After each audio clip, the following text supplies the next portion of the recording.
ほら、ルフィ、今一緒に海賊になる仲間を探してるんだ。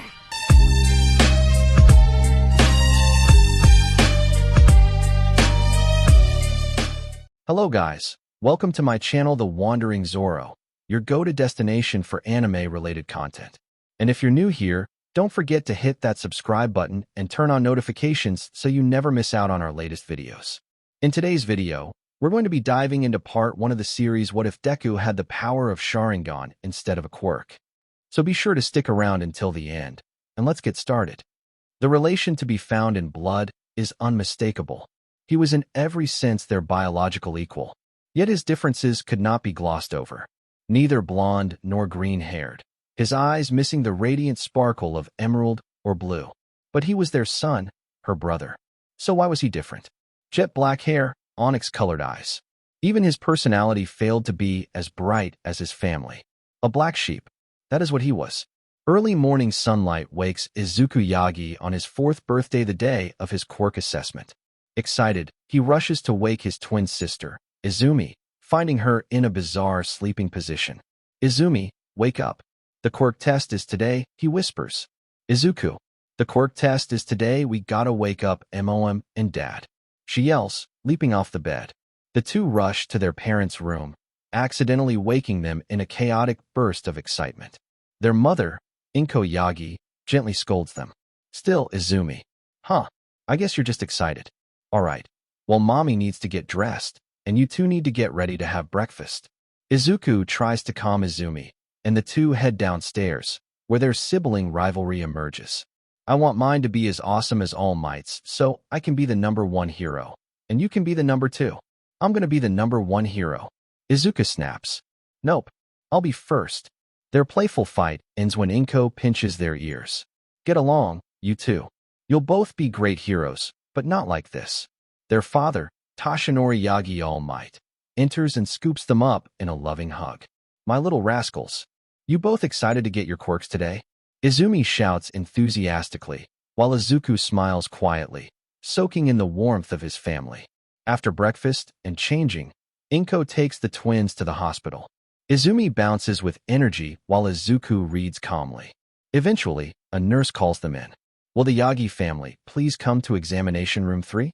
Inside, the doctor enters with 2 files and a somber look. Mrs. Yagi, I have good news and bad news. What would you like to hear first? The bad news, please, Inko replies. I'm afraid your son Izuku is quirkless. He lacks the essential genome mutation that is found in all quirk users. Izuku is devastated. Quirkless, the word echoes in his mind, as tears fall silently. Then comes the good news. Your daughter Izumi has developed a very powerful quirk, Mrs. Yagi. We called it Telekinetic Enhance. Her quirk allows her to use telekinesis like yours, but also enhances herself physically. Inko and Izumi beam with pride, but Izuku sits quietly, broken by the news that would change his future. Did you hear that, sweetie? You can be a great hero with that quirk. Lifting Izumi into the air, Inko snuggled her daughter with Izuku looking on. Between the gaps of his fingers, his eyes captured the scene vividly. No longer were they onyx. Izuku's iris and pupils changed, the color of his eye turning a darkened red. A single ring formed around his pupil, while a single tomo became visible. What he saw burned into his memories. His heart pounding in his ears as he watched his mother's happy face, Izumi's smile threatening to split her cheeks. He couldn't help but feel forgotten. His jaw tightened, a deep-seated resolve rooted in his chest. Quirkless or not, he'll be a hero. Eventually the pair calmed, and after expressing their thanks to the Dr. Inko led the pair. Izumi snuggled into her chest, lifted by her entire arm. Izuku, on the other hand, given only the hand extended behind her back. Come on, Izumi, we have to tell your father. Leaving the hospital was a painful process, and eventually getting into the car, Izuku was silent as Inko's praises for Izumi never ended, his sister ever so often sending a smile his way. When they got home, Inko carried Izumi up to the house while Izuku tagged along behind. Slipping inside the door before Inko had closed it fully, they were greeted by Toshinori. Looking at his children, Toshinori smiled as his eyes turned to Inko. So what were the results? Honey? Inko, looking at her husband, had a large smile on her face. Izuku is quirkless, but Izumi has a quirk just like yours. Toshinori's eyes looked down at Izuku, Seeing the boy's tear-stricken face, he went to reach out his hand. The guilt of hearing that word forming a pit in the hero's stomach.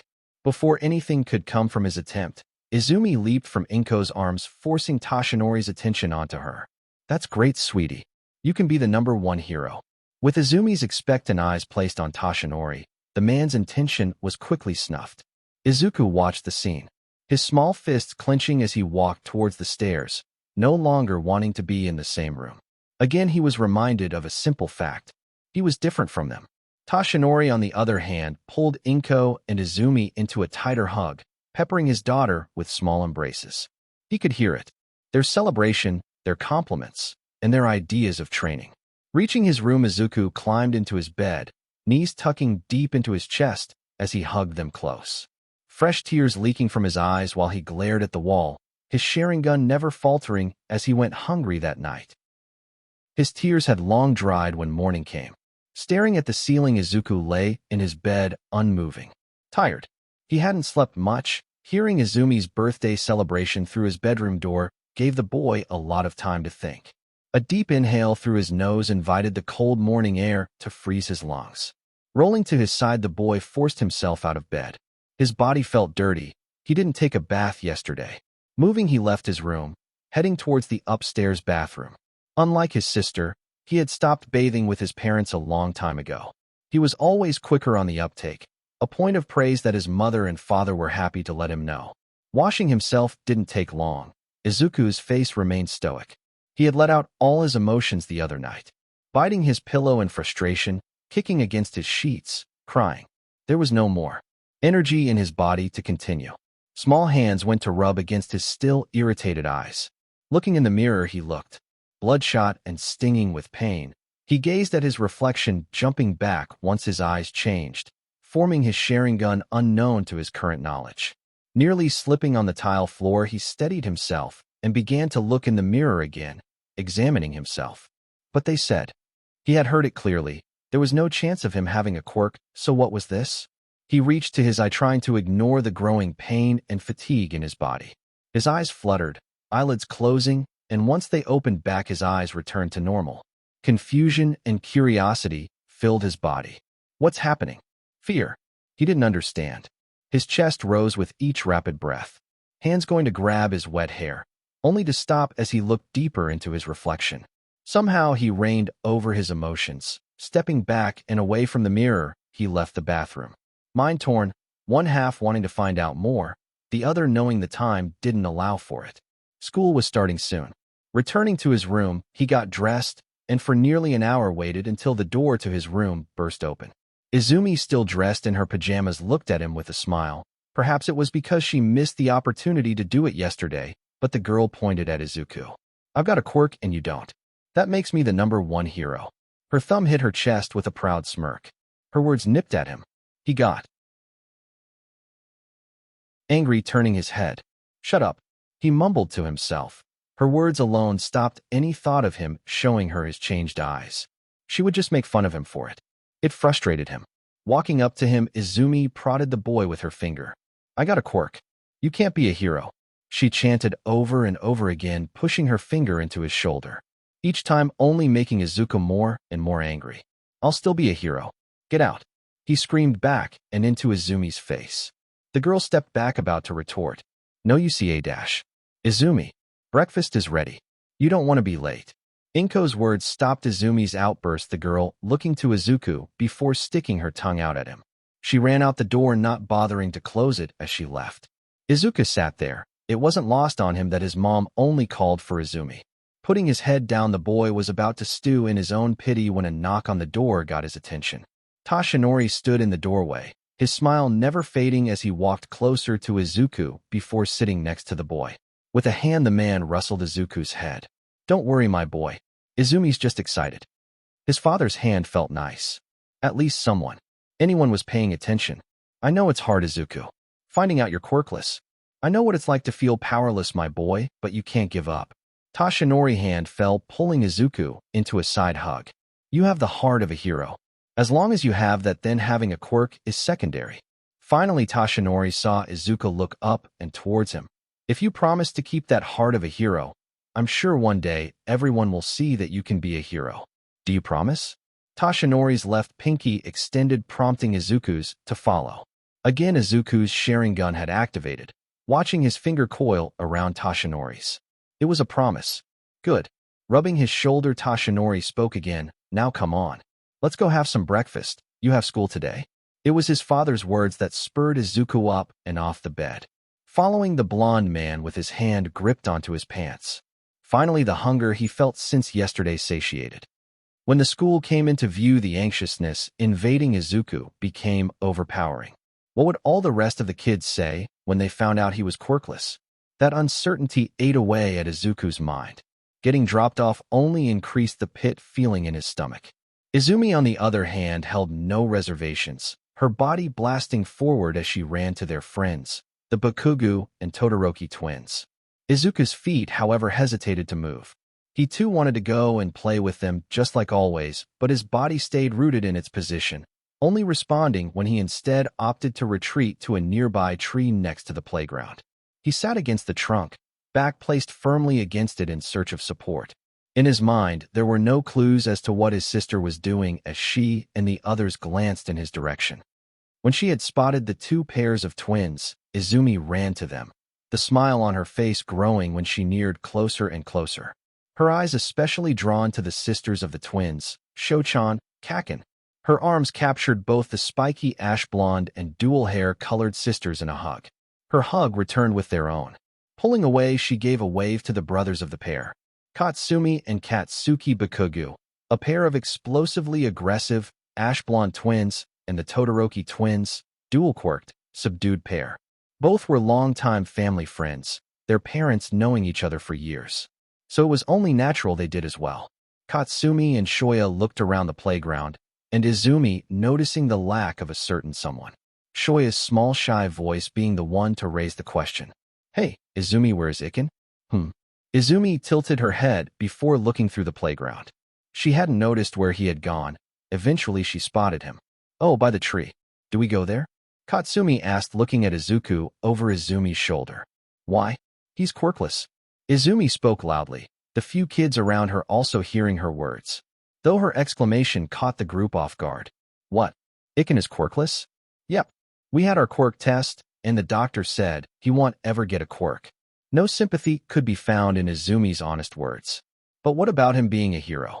Shoto spoke from the side. There's no quirkless heroes. Katsuki shouted from the side, smashing one fist into the other with a small explosion. He'll get beat up super fast. No way is he gonna be one. But maybe. Katsumi tried to protest, but it fell on deaf ears. He said he still wants to be a hero. Izumi sneered uncharacteristically for a 4-year-old. I have a quirk, but he told me he's gonna be the #1 hero. Her fists shook, angry at her brother. Always when they grew up, she was compared to him. Izuku was mature, he was smart. But now he's quirkless. He's worse than her. There's no way he's gonna be a better hero than me. She stomped her foot, her apparent anger at the situation noticed by the group, and particularly in the case of the two boys. It was an immature crush on Izumi, but they didn't like that Izuku was making Izumi feel this way. Their little minds coming up with a way to make Izumi happy, for her to like them more. My dad told me quirkless people actually become villains. It was a lie formed in Todoroki's mouth. His dad was Endeavor, so there was no way any of the kids would doubt what Shoto said. He said that because they can't be heroes, they get mad and do evil stuff. Izuku will be a villain if he tries to be a hero. A villain? Katsuki shouted, his teeth grinding against each other. We can't let him become a villain. We're gonna be heroes. We can't have him do bad stuff. Let's beat him up so he doesn't even try becoming a hero. The values of heroes were so ingrained into their minds. What was the harm in getting rid of a potential villain early? None could come up with a reason to say no. 3/5 of the group didn't want to say no, and even the hesitant sisters eventually caved in. The strain on his eyes and the fatigue in his body increased each time he blinked. Izuku's Sharingan activating and deactivating by his will. Head placed onto his knees as his hands absent-mindedly played with the grass below, ripping out blades of green and rolling them between his fingers. His head swimming with the words of his father, his promise to keep being a hero. It made his lips groan with a small smile. Izumi, his mom. They both just forgot about him. Huh. A sigh erupted for the umpteenth time. He tried desperately to plan out what he was going to do in order to become a hero, with moments of concentration broken by the curiosity toward his eyes. With the strain disappearing, he sat, his era of silence broken by the looming shadows that blocked the sun from his head. "Hey!" Izumi yelled, forcing Izuku to look up at her. Her face written with anger, the two pairs of twins beside her mostly matching her same expression. "Izumi, do you still want to be a hero?" "Why?" The word had barely left his mouth by the time an explosion-propelled fist hit his face. Knocking to the floor, Izuku felt his throbbing cheek as the group towered over him. "You quirkless Deku! You won't ever be a hero!" Katsuki screamed in the boy's face. After the first hit, the rest followed soon after. Kicks, punches, quirks, they became ingrained into his memory as he covered his head with both of his arms. Their words would never be lost on him. "You can never be a hero. You quirkless trash. Useless."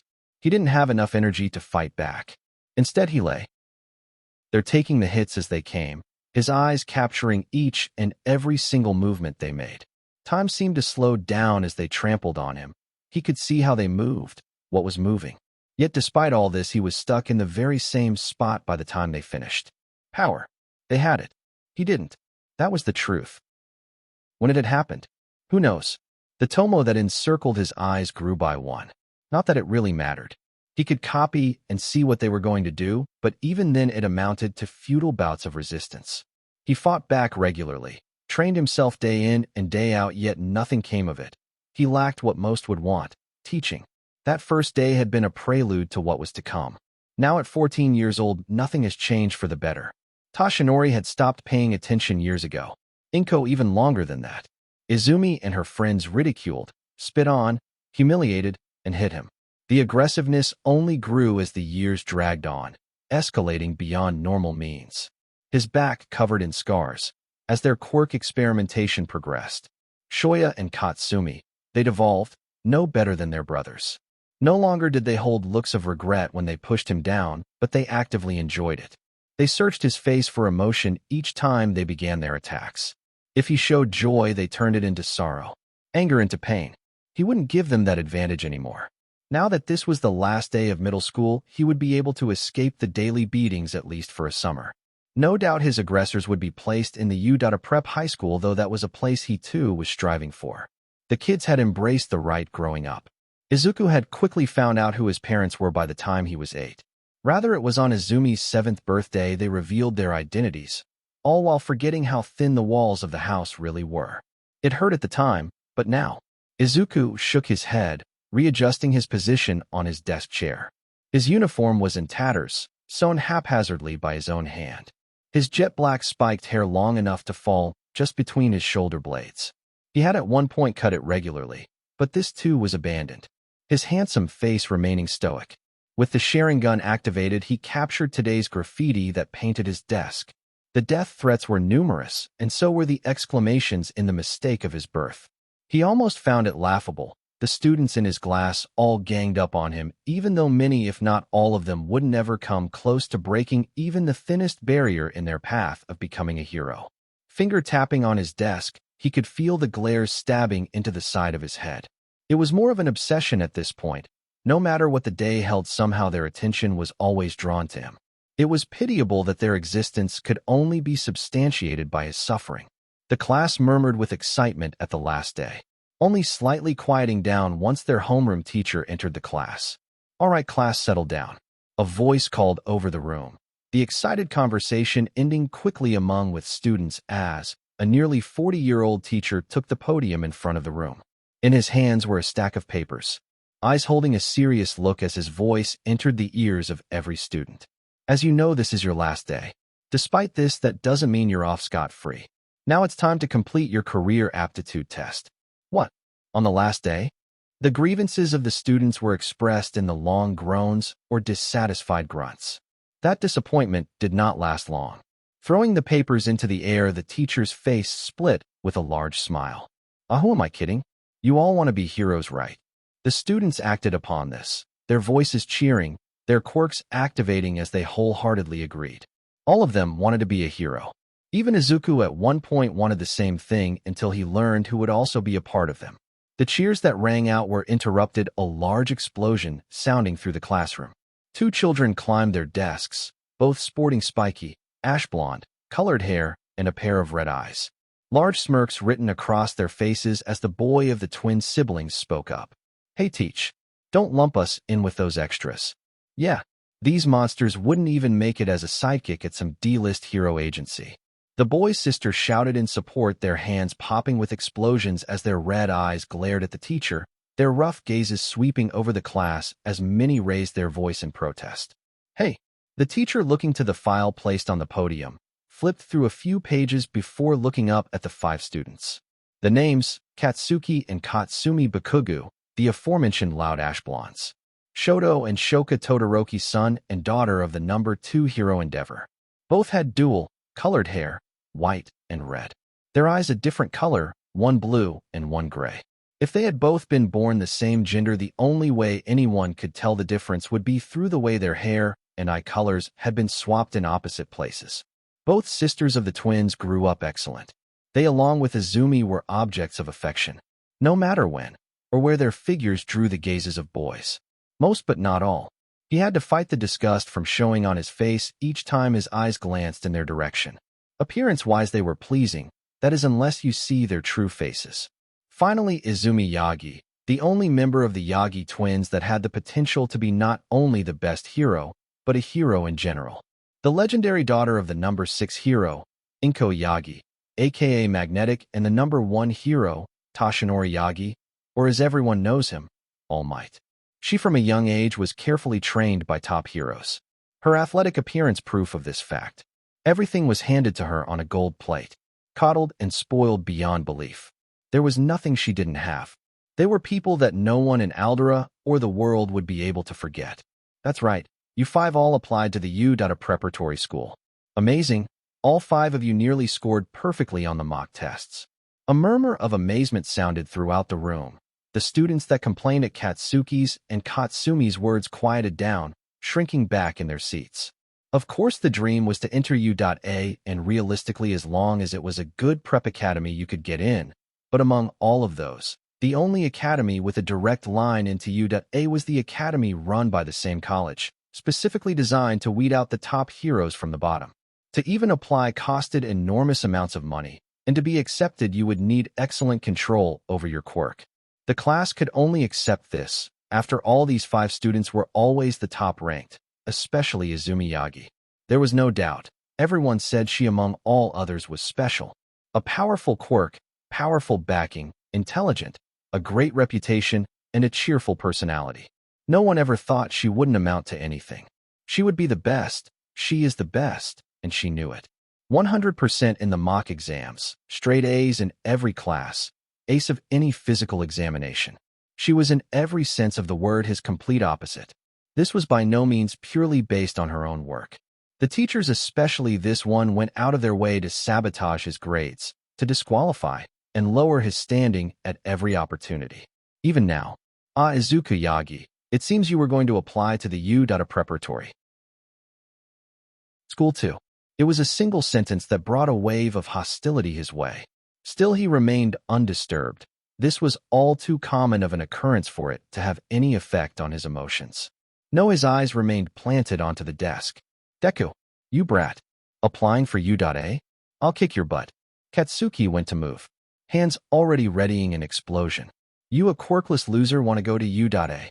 They would never accept someone like you." Before the distance closed entirely, the teacher spoke. "Bakugu, I still need to finish class. Please restrain yourself until the bell." The school, although they did not like him, had to retain a certain reputation. The favoritism was apparent. The meaning behind his words not lost on any student, because as soon as the bell had rang they approached him. He could feel them standing at their side, not flinching when a hand slapped itself on his desk, radiating with explosions singing the wood beneath. "You think you're tough, huh?" Katsuki grabbed Izuku by the collar of his uniform, his face right in Izuku's as he screamed. "Those rejects won't be anything. What makes you, a quirkless idiot, think you can do better?" Katsuki tossed Izuku to the ground. "Give up, Deku. Mom and Dad already have. So who are you trying to be a hero for? You can't do anything." Izumi's telekinesis took hold of Izuku, launching the boy into the wall nearest the window. Just lie down. Shoto's arms crossed over his chest, all five looking down on Izuku, who peered at them from behind his hair, his fists slowly balling. He hated this. All of this. What gave them any right? Just because they have their quirks, they think they could look down on him like this? Shitty waste of space. TSK, disgusting. Katsumi and Shoya's words rang in his ear, his body still not moving until Katsuki's next words. Hey Deku, I know how you can get a quirk. Just dive off the roof and pray for one in your next life. He wouldn't wait anymore. From his sitting position, he shot up towards Katsuki, his fist connecting with the ash blonde's jaw and knocking his head backward as the boy fell to the ground. In their collective shock, Izumi was next, receiving a kick to the side of her ribs, knocking the wind from her lungs. By his second attack, the rest snapped out of their hesitation, Shoto raising his left hand ready to fire off his quirk when he too felt a fist connect with his nose. Crack! The boy reeled in pain, falling over as Izuku continued to wail on his. Todoroki raised his arms in defense as Izuku's fists continued to fall on his face. Although his initial attack was successful, it did not last long. Another explosion from Katsumi pushed his body Shoto, and once on the floor, his right leg became entrapped with ice. Shoya's foot planted firmly on the ground as her quirk came in effect. Trapped, Izuku watched the pain of his attacks dissipate and were replaced with anger. Holding her side, Izumi glared down at him. Katsuki and Katsumi too stood at her side, rubbing his chin, while Shoya tended to her brother. The three approached him, and once again he suffered from his inability to properly fight back. By the time it ended, the sun had begun to fall. Walking out of the Aldera, his body ached, bruises already forming on his arms and face. The vital fluid that came from his mouth tainting his tongue with copper. The day was late, and he did not want to return home. His absence wouldn't be noticed by a single soul. As such, he walked, the sun falling more and more as he entered a shopping district.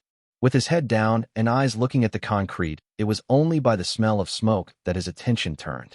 A large crowd formed a blockade, not allowing him to see past and to the cause of the destruction.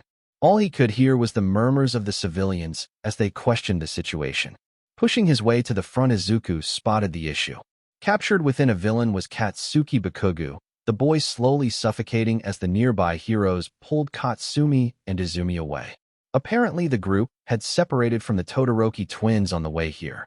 Staring at Katsuki's struggle, Izuku's feet shifted, something called deep within him. He would never forgive Katsuki or any of his bullies, but to let someone die right in front of him. How would he be any better than them? The question pushed Izuku to step forward, only to stop as Izumi broke free from the hero restricting her. Her backpack flying through the air and accurately hitting the sludge villain in the eye. He watched her struggle, grabbing onto Katsuki's arm as she desperately tugged at the villain, trying to pry Katsuki loose. The sludge villain retaliated, aiming Katsuki's free hand, forcing the boy to use his quirk. The large explosion covered the area in a plume of smoke. The civilians gasped in horror, unsure of what happened to Izumi, only for their faces to fill with joy. Standing in front of Izumi, their father had taken the explosion, held on, his fist raising while the other grabbed onto Katsuki. Detroit smash. The wind pressure behind his attack snuffed every flame, a torrent of wind shooting upward as the clouds above began to change. It was only after the whirlwind died that the sky began to rain. Everyone witnessing it were astonished. The fact All Might was powerful enough to change the weather amazed them to no end. Yet why did he feel like he was robbed? He was about to do something, anything, but yet again he was a step behind. His stoic expression cracked into a visage of rage, one that kept growing as his father jumped into defense of his daughter's action.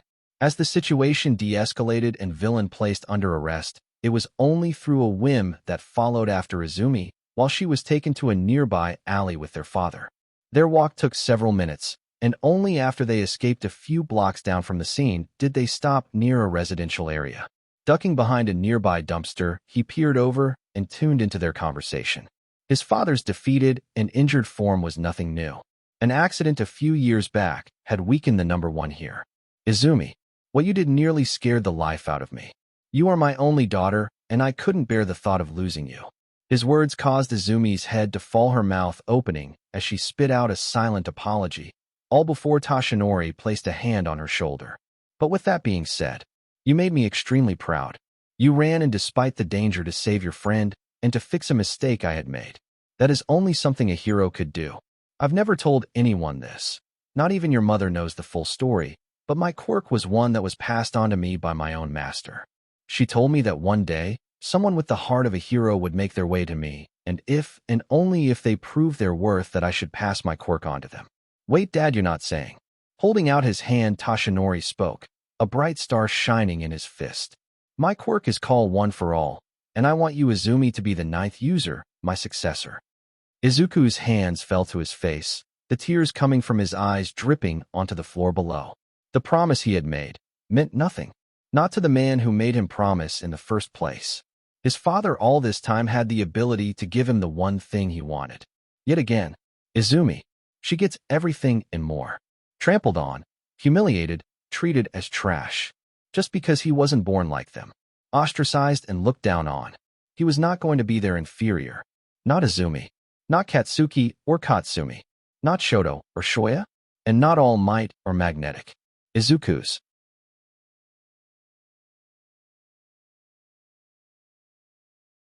eyes morphed, his Sharingan in full bloom as it spun, his 2 tomos splitting into 3. The tears in his eyes turning red, eyes bleeding as they spun and took another shape. The middle of each tomo opening, their tails elongating before connecting together in a circle.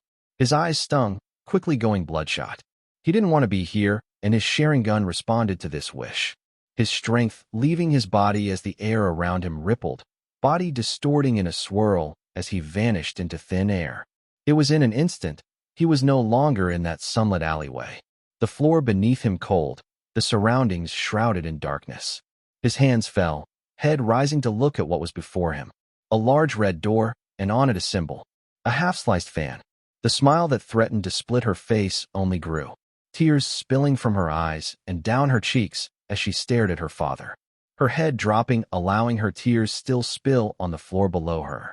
That, however, was stopped once her father's frail arms wrapped themselves around her body. She responded instantly, her hands grasping at his shirt.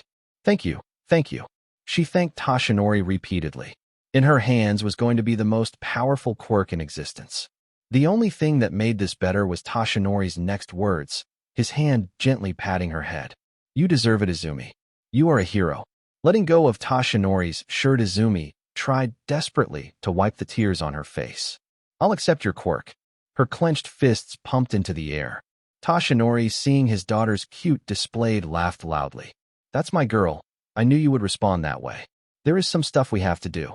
Grabbing Izumi's arm, the man examined it. We've been doing regular strength training for your quirk already, but before you can accept OFA, we are going to have to increase the intensity. Are you sure you can handle it? I can. Joy spread all throughout her body as Toshinori nodded. Training will get started tomorrow, but first let's get home and give your mother a diet program. She's going to have her work cut out for her, that's for sure. Leading Izumi, the pair walked home. All the while Izumi rambled on and on, asking a multitude of questions that Toshinori answered. It continued as the sun fell even further and when their home came into view. Pushing past the black iron rod gate and through the front door of the home, the pair were ambushed by a hug. Inko having got off her shift just an hour ago, the woman eagerly awaited her daughter and husband. The joy on her face quickly overrode with anger as a wooden spoon floated from the kitchen and into her right hand. I'm so glad you're safe, Izumi. But what were you thinking?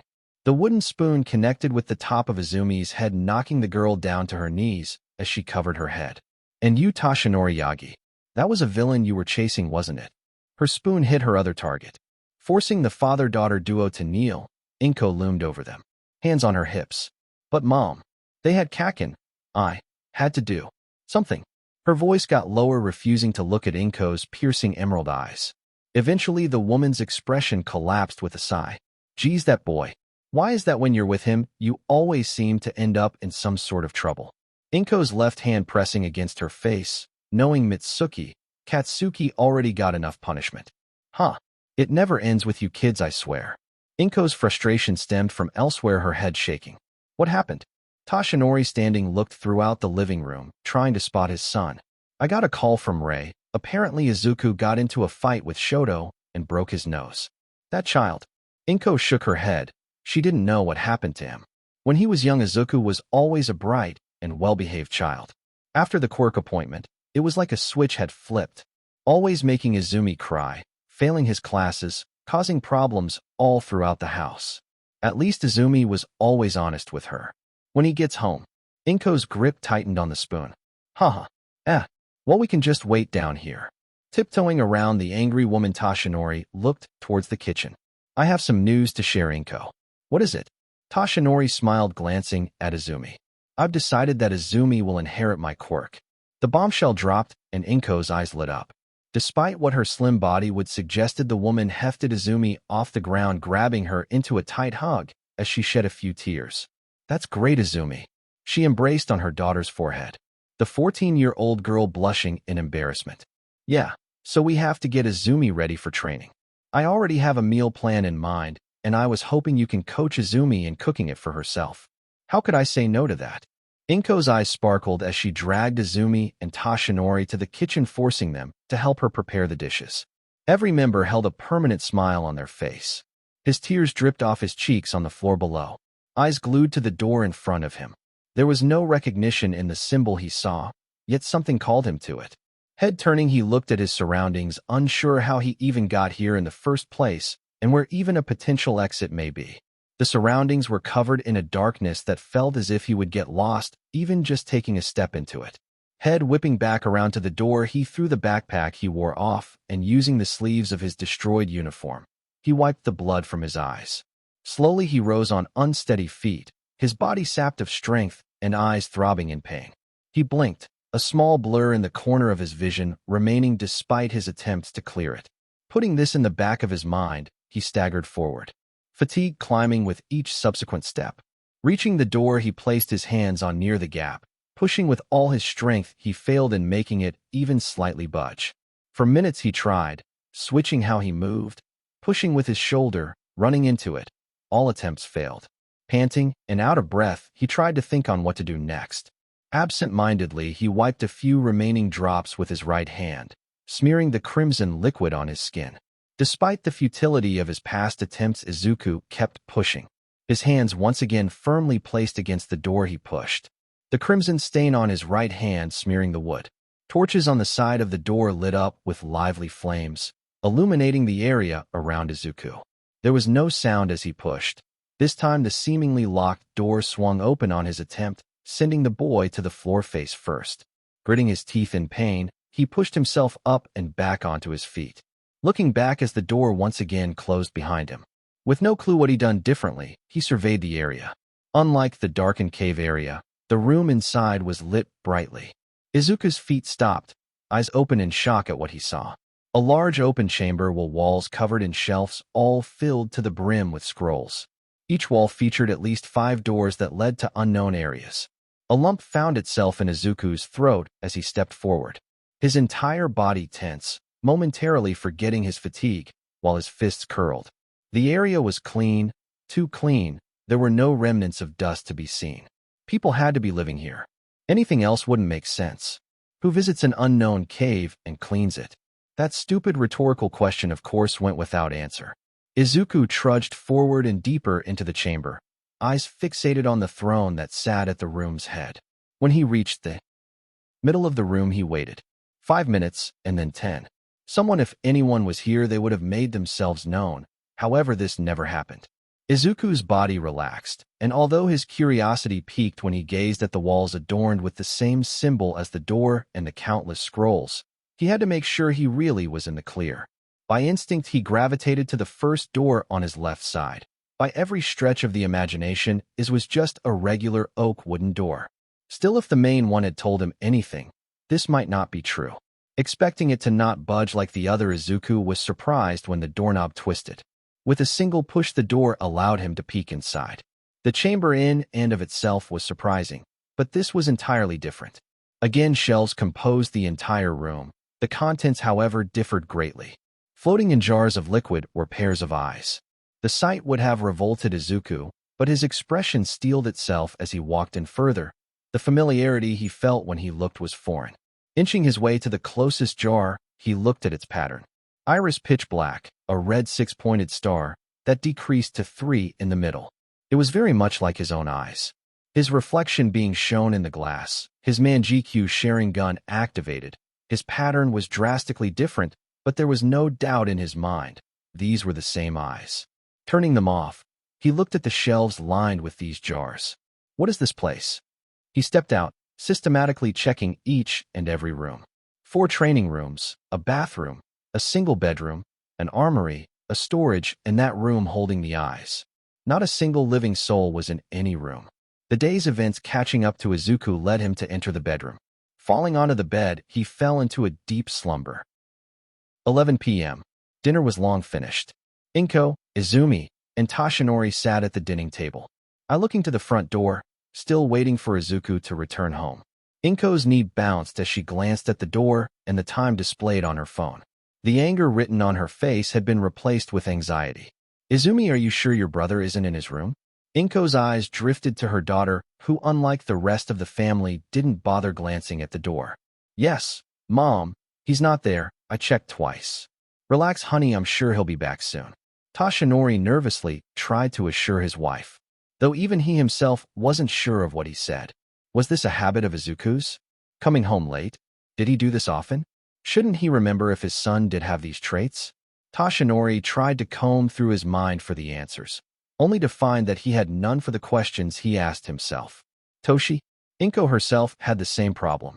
She should know the habits of her children like the back of her hand. She knew Izumi's like it was second nature. Izumi's favorite food, katsudon. Her bedtime, 10:30 p.m. Allergies? None. So why couldn't she think of Izuku's? When? When was the last time she even saw him at the dinner table? Or when she spoke to him without yelling?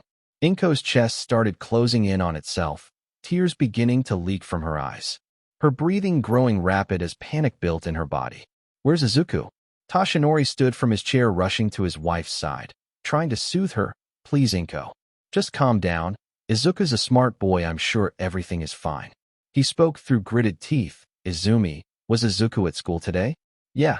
Sitting up straight, Izumi hid the click of her tongue, watching as her parents panicked over Izuku. He wasn't worth their attention before, so why now? They should be focused on her. Shaking her head, Izumi spoke. I'll check his room again. He might have snuck in, so he didn't get into trouble. Leaving the dining room table, Izumi left her parents. Quickly rushing up the stairs, she passed Izuku's room and went into her own. Going to her desk, she grabbed a piece of paper, quickly scribbling down what seemed to be a letter. The handwriting she wrote with was messy in comparison to her actual handwriting. This was to make it all the more authentic for when the time came. With the letter on hand, she left the room and entered Izuku's. She wasn't surprised by the state of the room. Stained bandages sat in the corner, Izuku's closet filled with scavenged clothes, walls featuring ripped posters of their parents and uncle, and his frameless mattress that sat alone in the middle of the room. Her face twitched in disgust as she smelt the stale air. Walking to the mattress, she stuffed the now crumpled letter under the pillow.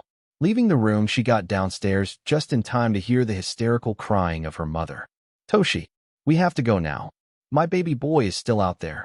Perhaps the realization had already hit the woman, the fact she neglected Izuku now staring her dead in the face. Inko, please. Toshinori held his wife in his arms. Even if we go out now, it'll only be the two of us searching. Izuku will come back. If he's not back by morning, then we'll call the others to help. Gran Torino, Aizawa, all of them okay. If you go out now, there's no guarantee that you'll find him. Inko continued to cry into Toshinori's shirt. What kind of a mother am I? How could she just not know her only son, not know where he was at all times? Okay. She choked between sobs as Toshinori lifted her from her seat. Come on, let's get to bed. Toshinori fought back his own anguish, his attention focused on Inko. Izumi, if you hear anything during the night, get us immediately. He gave one simple demand. Izumi nodded as she stepped out of the way of her parents, her fists clenching just out of view. When his eyes opened, Izuku's mind followed just a few steps behind. The vanilla-covered wall of the bedroom he found himself in, his body aching as he rolled over and onto his back, his gaze now directed to the ceiling. It stayed there as his mind recalled everything he had learned of this place yesterday. Although the rooms were empty, he expected to be dragged from this bed late into the night. Fortunately, that event did not happen. He rose from the soft mattress of the bed, groaning at the lack of comfort that came from leaving. Still, he had something to do. Even after searching this entire place, the similarities he shared, the sense of familiarity, he could not make sense of any of it. Entering the chamber, his attention shifted the scrolls placed within the shelves. Looking at the different kanji that had been etched into the sides, he read seals, jutsu, history, kekkei genkai, taijutsu, chakra, summons. Most of them were words that were completely unknown. He knew the concept of chakra in Buddhism, but he doubted the one he read meant fully captured what the shelves apparently did. Izuku looked between the shelves, although everything called to him. The first section he made his way toward was history. If the history involved the meaning of the place he found himself in, then it could be the foundation of all the other shelves of knowledge. Grabbing the first numbered scroll, he unraveled its contents. The first names he read were Kagaya Otsutsuki, Hagoromo Otsutsuki, and Himura Otsutsuki. The scroll delved deep: Kagaya's history, her apparent fall from the heavens, chakra, the ten tails, zetsu. The more he read, the more his eyes cleared. His 3-tomo Sharingan activated as his eyes scrolled across the words. He learned Indra and Ashura, the Sharingan, Rinnegan, chakra. This history was far different from the one taught in school. It was almost as if this were a different world, but he knew better than to entertain that reality. Eventually, the first scroll came to an end, but there was so much more to read. When he got to the second scroll, he read a single name: Madara Uchiha. Izuku. It was early in the morning when Inko ran from her bedroom, last night's outfit still clothing her. Face stricken with dried tears as she ran towards her son's room. Behind her, Tashinori, the man running with the woman as they crossed the hall. Their beating footsteps rousing a now awake Izumi, who looked out her bedroom door. Inko, once she reached Izuku's door, wasted no time as she threw it open, eyes filled with shock as the area became clear for her to see. A hand went over her gasped mouth.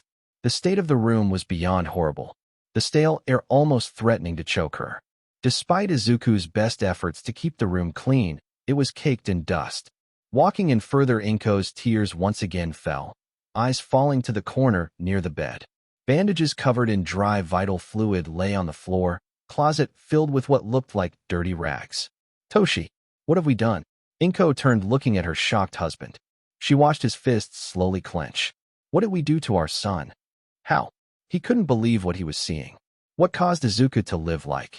Did he ever take Izuku to get new clothes or a bed? No. Tashinori's hands went to grasp at his hair. What the hell did he not do? Izuku was quirkless, yes, but did that really cause him to not look at his own son? Even when he was. Inko fell to the floor holding her face. Tashinori quickly dropping to grab his wife. Inko, we need to call Hound Dog and the others. They can find Izuku. Tashinori left his wife on the floor, turning to run back to his bedroom and grab his phone. With it in hand, he pressed the button to speed dial Enji Todoroki. The line picked up after 2 rings. Tashiner. Enji. Izuku's gone missing, please. I need you down here. I'm gonna call Nizu and try to get someone from Yue. Ask you kids if they've seen Izuku. Okay. The line went dead. Enji had picked up on the seriousness of Tashinori's words. No momentum was wasted as he made another call. His voice booming over the house as he called Nizu, Gran Torino, Aizawa, Hound Dog, even Night Eye. Rushing back to Izuku's room, Tashinori watched Izumi hug her mom, his daughter shedding tears as she held Inko. Tashinori waited, agonizing as he looked into the room. He didn't want to touch a thing. Doing so could throw off Hound Dog's scent. 15 minutes passed until the heroes gathered. Mitsuki Bakugo, having overheard from Rei Todoroki, brought her twins, as did Endeavor with his own children. In the living room, Tashinori and Inko desperately tried to explain the situation. In this time, Izumi's eyes were drawn towards her friends. With a shake of her head, everything that needed to be said had been told. They weren't responsible. They never hurt Izuku. They protected him from others. Tashinori, you need to calm down. Speaking over the hysterical parents, Gran Torino tapped his cane on the ground, shutting the pair up, with Inko's sniffling still being heard. Take us to his room. Hopefully Hound Dog can catch a scent. At the old hero's words, they were led by the parents into Izuku's room, the state catching them off guard as well. Aizawa looking with narrowed eyes. What the hell is this? Is this really where your son slept? His disbelief was matched with the others. His question was met with a small and painful nod from the parents. Although many wanted to question it, the fact Izuku was missing was more important. Hound Dog walked in the room, telling everyone else to stand back as he searched the room. The best smell would come from Izuku himself, and the most reliable would be the soaked bandaged. Picking up the medical supplies, he sniffed the vital fluid, trying to find Izuku's scent. As he did, his eyes roamed, eventually spotting something hidden beneath Izuku's pillow. Grr, Aizawa. The pillow. The underground hero stepped inside, moving towards the mattress before plucking the pillow from its resting place. The crumpled piece of paper was hard to miss. Picking it up, Aizawa read the note to himself, his brow furrowing. Toshinori pleading with the man. Aizawa, what does it say? Izuku ran away. The note says that he's been bullied for 10 years. That he couldn't take it because he was quirkless, and so he ran away despite Izumi and his friends protecting him. Izuku was bullied? Inko gazed at the note, her response prompting Aizawa to step towards her. Are you telling me you didn't know about this? How the hell could you not know? Explain what is going on. Why is his room like this? How could you be blind to Izuku's struggles growing up? Aizawa pressed the parents for answers. By now, nearly every hero looked in their direction. Neither Toshinori or Inko could come up with a response. Why didn't he tell us? Izumi, was Izuku getting bullied? They turned their heads to their crying daughter, who nodded sadly. The two tried to formulate a reason based off Izumi's confirmation, but the first people to connect the dots were Nizu and Gran Torino. Before the two parents could speak, an air-propelled kick sent Toshinori to the floor, his jaw swelling with pain. Quirkless. This room. Toshinori, don't you dare try and lie. Were you neglecting Izuku? Although the old man knew the answer, he wanted them to admit it. Their silence spoke volumes, Toshinori's head dropping. You disgrace. After everything she did for you. What a disappointment. Hound Dog, do you have a scent? Turning his attention away from Toshinori, Gran Torino looked to the hero, who nodded. With Hound Dog leading the way, Toshinori, Inko and the heroes left, leaving Izumi and the others to their own devices. Once they heard the door close, Izumi clicked her tongue. Quirkless monster, she yelled, turning before she kicked the mattress. Well, what the F do we do now? If they start asking questions, they're gonna know we were that Deku's bullies. Katsumi yelled, looking to Izumi. Hey idiot, they aren't that far yet, shut your mouth. Besides, no one is gonna find anything. Katsuki's growled at his sister, popping explosions in his hand. And if they do? Shoto's head turned to the pair, his bandaged nose still aching in pain. Hound Dog is with them, and they found a scent. If they find Deku, what makes you think he won't tell? We'll beat him before he does anything. He's too much of a coward to do anything. Shoya's emotionless eyes rolled. Weren't you knocked flat because he punched you? What did you say, you little beach? Shut up. Izumi's voice broke over the room. There was no way in hell she was going to lose her father's quirk because of that piece of trash. We can't do anything now. We just have to hope they don't find a thing. Izumi hated this uncertainty, her panicked breathing causing the others to become nervous. Luck was on their side, however. The heroes picked up speed. All Might in his hero form ran beside Hound Dog as they entered the alleyway of a residential center. Toshinori paused upon seeing the area, and more so when Hound Dog stopped by a nearby dumpster, his hands pressed down on a dried pool of vital fluid. The trail ends here. I can't even smell him leaving. Although the words caused Inko to break down further, Toshinori's tipping point was different. Because just a few feet away from the trash can was where he offered Izumi his quirk. He heard it all. His son was quirkless, and he could have given his boy a chance at greatness.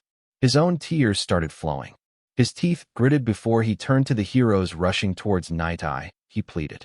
Night Eye, use your quirk on me. Tell me what you see. The number hero hoped that in the near future Izuku would be found, and hopefully the man can right his wrongs. Night Eye nodded, looking all might in his electric blue eyes. His quirk reacting. A few seconds passed before the hero suddenly pushed off Toshinori. Sweat dripping down the composed man's face as his dry heaved. Had Aizawa not supported the man, Night Eye would have collapsed to the ground. Nothing fazed Night Eye, so this reaction was something different. What did you see? Night Eye's pupils shook. In his mind was a devastating image. A long black-haired man stared straight into his very soul, eyes a crimson red with 3 commas connected in a ring. The emotionless face, as if the person he faced was nothing, the hatred and bitterness behind his pupils shaking his bones. Did you see Izuku? Inko stepped closer, only stopping in her approach once Naitai's arm shot out. I don't know what I saw. A man, black hair, red eyes. Tashinori whoever it was. Don't face him. Naitai couldn't stress the situation enough. The man looking back down at the floor, shaking his head. The fear that coursed through his body, making the other pros stand on edge. With Izuku's trail dead and the truth behind the Yagi parents revealed, there was only one question in anyone's mind. What the hell was happening? A rich history. Lost to time. He the only inheritor of this knowledge, and of the Uchiha clan. What he possessed was far beyond the limitations of a quirk. It was a rare moment. A small smirk crawling onto Izuku's face. His life was dictated by quirks. What he could and couldn't do determined by whether or not he had one or not. Chakra. Jutsus. The Sharingan. The Rinnegan, only things he could use and exploit. No longer would he be the one humiliated and trampled upon. He was the last of the Uchiha clan. He would gain the power his ancestors had. Sasuke, Itachi, Obito, Madara. He was Madara's physical copy. But he wouldn't limit himself to just what Madara had done. The age of the shinobi was over. He will be a hero that everyone told him he couldn't be. He would no longer cower, nor would he hide his potential. He would excel. He would dominate. To get started, he moved, reaching the shelf filled with chakra scrolls. Picking up the first, he read quickly, his Sharingan burning the information into his head. He copied the instructions, body sitting in a lotus position and his eyes closing, concentrating, while his hands formed the justice symbol for Ram. It wasn't until he sat for a couple of minutes that he was able to pull himself into his own body. His eyes opened. Izuku found himself standing in a large abyss. The chakra scroll had explained what this area was. It was the manifestation of his internal body that housed his chakra. His naked form moved towards a large pool of a dark blue liquid. This was his pool of chakra, and unknowingly, despite it not being fully unlocked, he had been using and growing his pool of chakra for years through the Sharingan's use. It was both beneficial and detrimental. Following the instructions written in the scroll, he dipped his hands into the chakra's liquid form.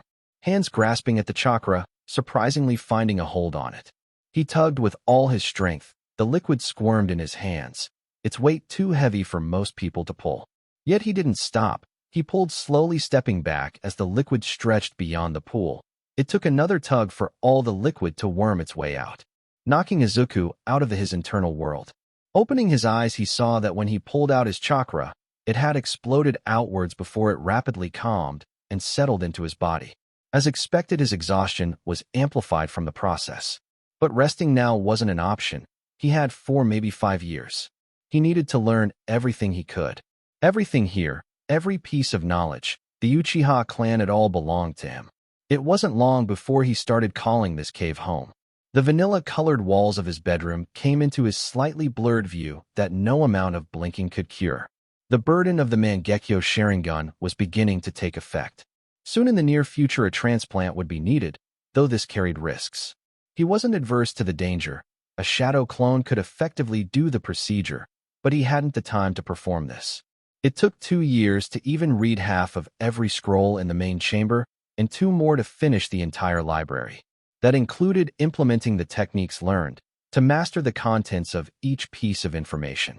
Although shadow clones sped up the process, even they had their weaknesses. The increase of strength or any physical attributes remained fixed on that singular shadow clone. They were perfect for theory and practice, but the limits were clear. A sigh came from his mouth as he sat up in bed, his disrobed body in full view. Gone was his skinny and self-trained stature. Arms, torso, abdomen, legs, every section of his body were covered in lean-toned muscle refined by taijutsu. Face, sharp and free of body fat. His hair had grown, the black spiky hair of his youth falling to the waist. His stature confidently sitting at 5 feet 11 inches. He supposed that was something to thank Tashinori for.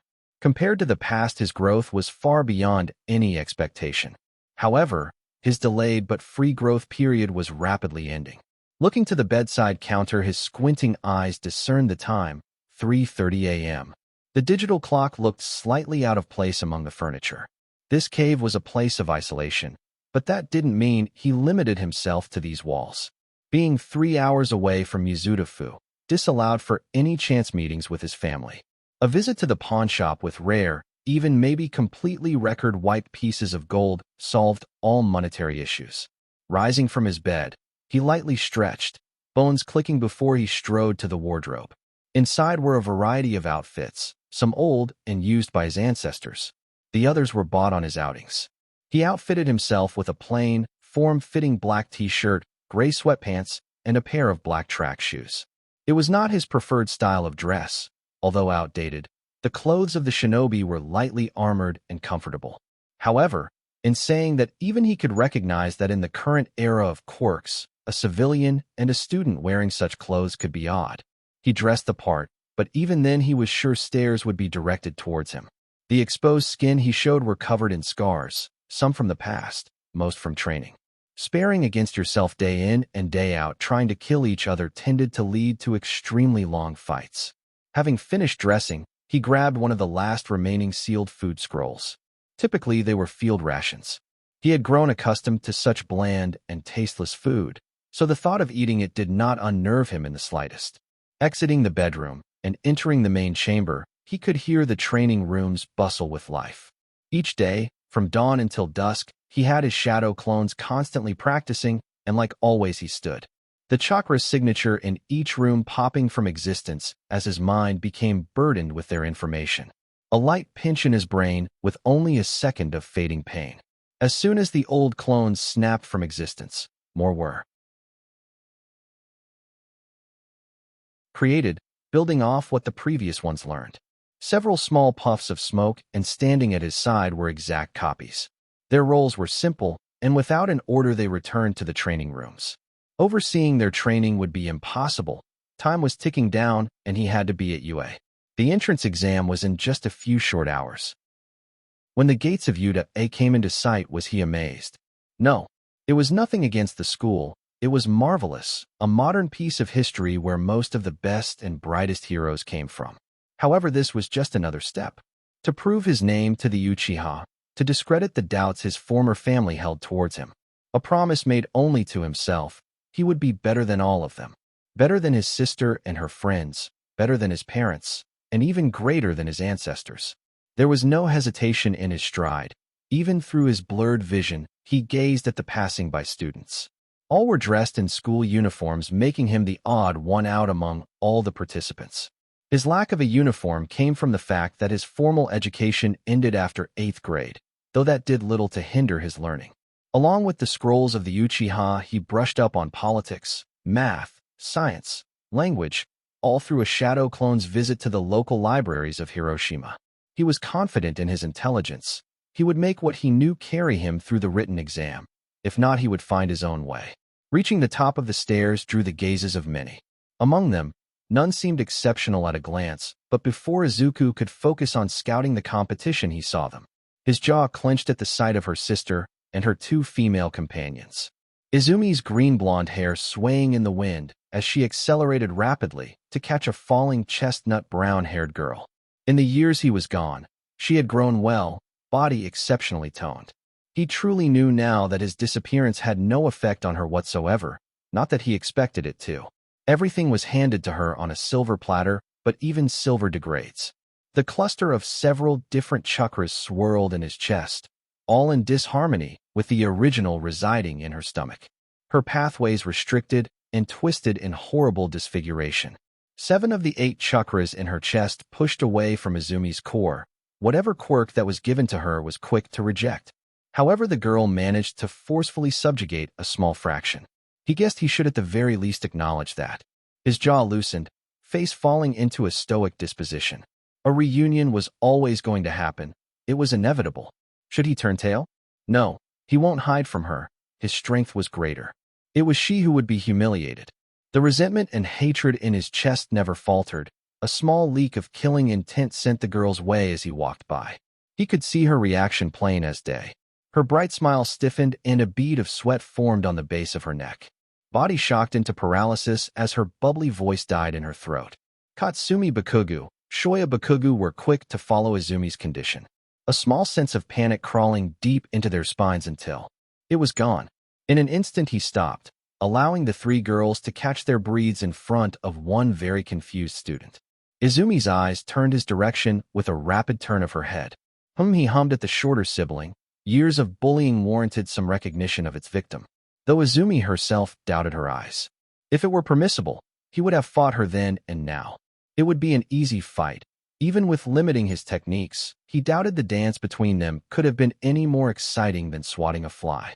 He walked, signing into the exam under Izuku Uchiha. He sat in the auditorium. Finally, he could discern the abilities of those in the room. A few had promise, not enough to prove, enticing but. His head turned. Just a few feet away sat another student. For a moment, his gradually blinded vision clearing. Her uniform loose as her foot thumped against the ground loudly impatiently. Her brown-tint skin, white long hair, rabbit ears and tail, along with her clearly defined, strong athletic body, was unlike many others in the room. He too was a man and she was physically attractive, large rack and rear, toned body, clear skin and a fierce look. But her beauty lay more in her combat prowess. She had experience in fighting, looked as if she enjoyed it. He could relate in that aspect. She was different from the mediocre bunch. His interest was piqued. 30 minutes passed before the exam was about to officially begin. Nearly every student found their seats and awaited. The usual useless instruction of regulation and possible reason for early dismissal was announced, and gradually the test packets were handed out. It was easy, perhaps even too easy. 45 minutes of the 3-hour time frame passed, and he was already finished.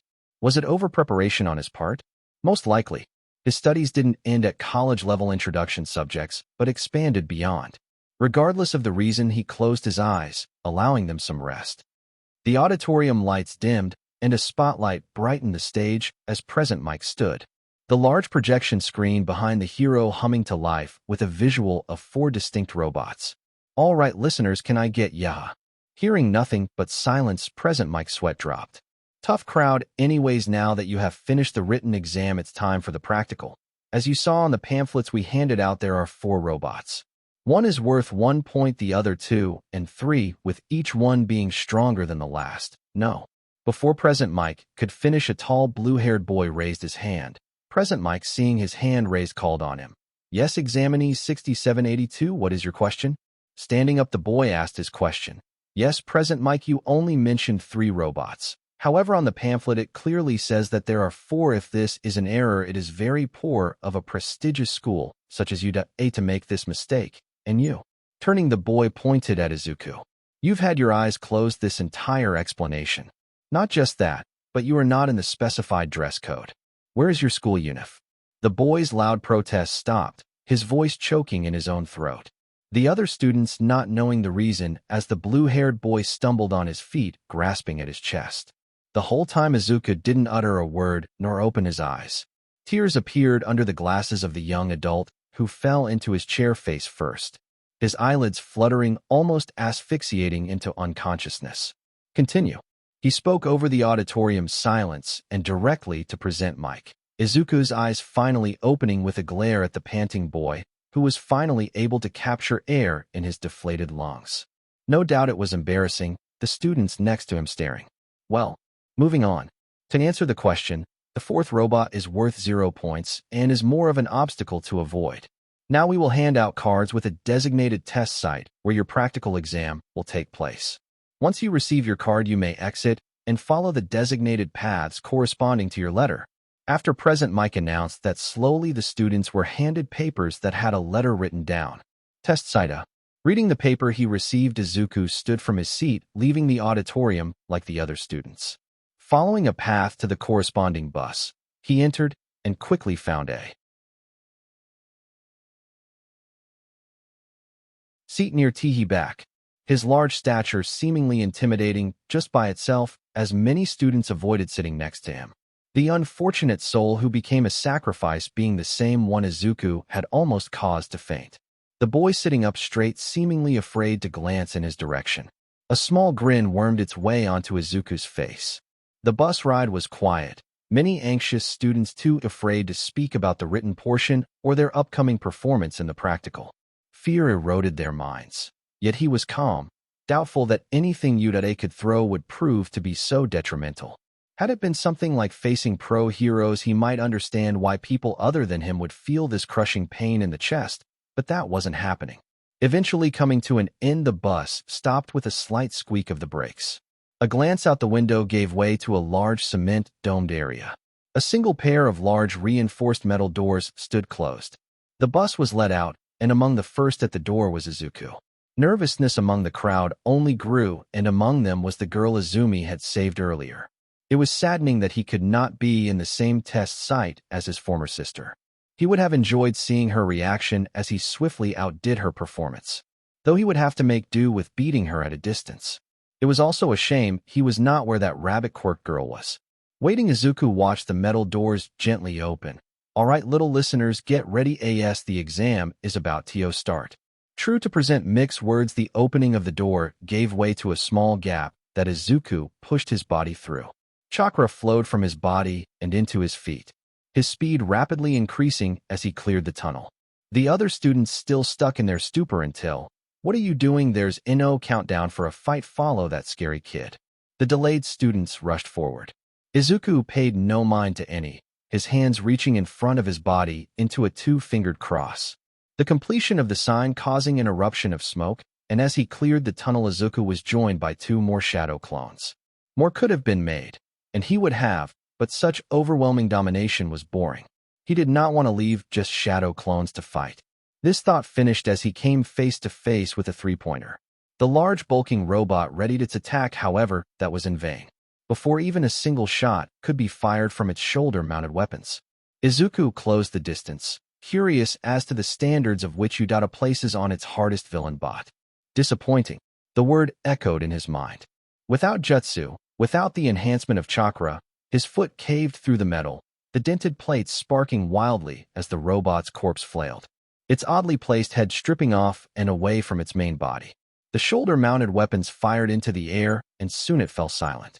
Turning, he looked at his shadow clones. Having his ego, even the clones shared the same stoic, yet deeply disappointed expression. The one-pointer and two-pointer they faced crumpled into heaps. The one-pointer having lost its shield arms with its torso missing its bottom half. The two-pointer didn't fare better, its scorpion-like tails pierced into its own body with the assistance of the shadow clone. The front three glowing red eyes snuffed out. Limbs spread outward and motionless. This. He said nothing. Crossing his hands once more, 8 more shadow clones appeared before his back turned. Gather points. Help those who you can. With chakra applied on the soles of his feet, he walked up the nearest building. Sitting on the roof's edge, he watched his clones separate and run through the city. The sounds of destruction clear for all. This trivial task was not worth his time. Haha. A strange hybrid chimera rat man laughed loudly, his beady black eyes glancing at the monitor-filled spectator room with glee. We've got quite the batch of students this year. Udate's principal Nizu looked through the room, filled with pro-heroes. Heroes such as All Might, Magnetic, and Endeavor making guest appearances. No doubt their attendance was tied to the fact their daughters were also undertaking this challenge. They have powerful quirks, but they lack control and refinement. Knowing how to use their power to its fullest is just as important. Aizawa scrutinized the display of students. Although some proved their capability, most didn't show the same level of competency. Yes, but that is the entire reason we are here. To refine these gems to brilliance. The best students use a combination of skill, speed, power, and focus to score the most points in the end. By the end of their time in Udate, the students who don't excel in all these fields eventually will. Well, it seems we won't have to work too hard on these two. The staff turned at Aizawa's words, their eyes glued to 2 students. The first was the rabbit girl. Her ferocity shone through her stretched grin.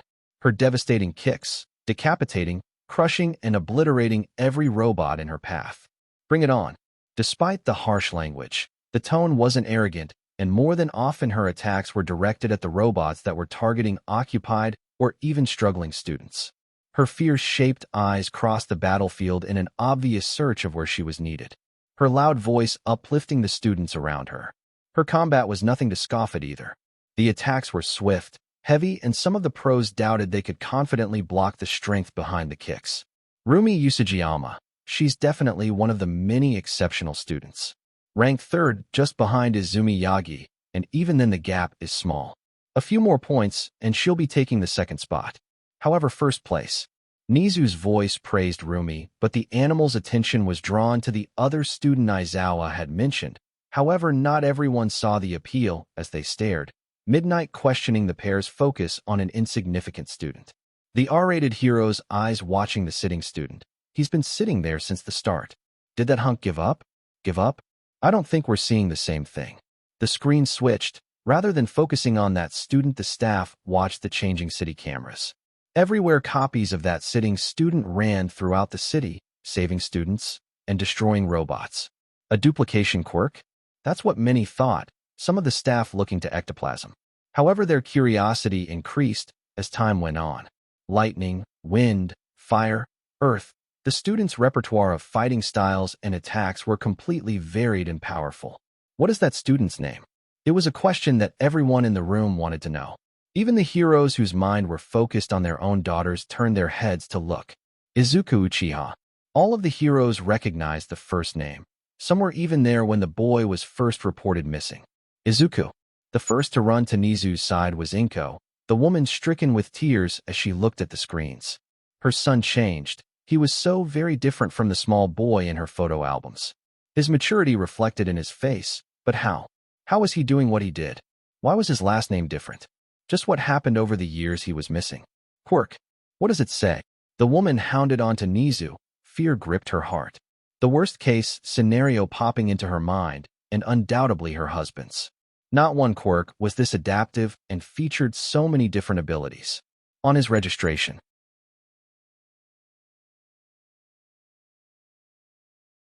form, it's noted as chakra. As for the information surrounding it, there is nothing. Calmly answering, Nizu's eyes scanned the form. Initially, after investigations were launched into Izuku's disappearance, his status of quirkless was widespread, and after the first year many of the pros suspected him of being dead. After all, the survival statistic of quirkless individuals was a bleak percentage. It was an unfortunate reality. However, at the behest of Inko and Tashinori, the status of deceased was never finalized, and before their very eyes was the couple's missing son. How? Nizu. Before anyone jumps conclusions, we must operate on the assumption that Izuku's quirk test ran into an error, thus resulting in his status as quirkless. It has happened before. As many know, some powerful quirks may not show signs of manifestation until the body could handle it, and this might be one such case. We will not stop the test on a whim. After everything is concluded, we'll call him and receive an explanation. As such all might and magnetic, I ask that you calm down. Taking control of the situation, the principal calmed the two emotional heroes. His promise sufficiently stopping the rising attention. Though this is an unexpected development. To think a late bloomer would outshine every other student. There was something ironic about that. A man, long black hair. Almost. A paw rested on a large red button. A reason to move from the building's roof did not come for the duration of the exam.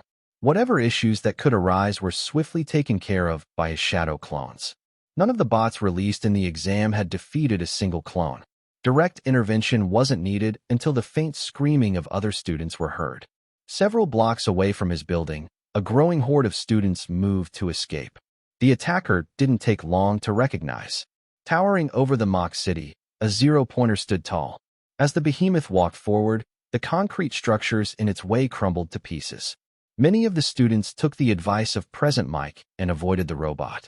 Although it would be an accomplishment in demolishing the robot, there was little benefit. More than likely, he would just end up even more disappointed at the lack of difficulty. Dispelling his shadow clones, he stood ready to depart. Help, please. The scream was clear. Head turning over his shoulder, he spotted the chestnut brown-haired girl trapped beneath a large piece of rubble.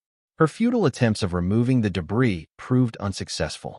However, fists clenched as he watched the countless students run past her, uncaring of her potential death. Izuku didn't know anything about her. Name? Quirk?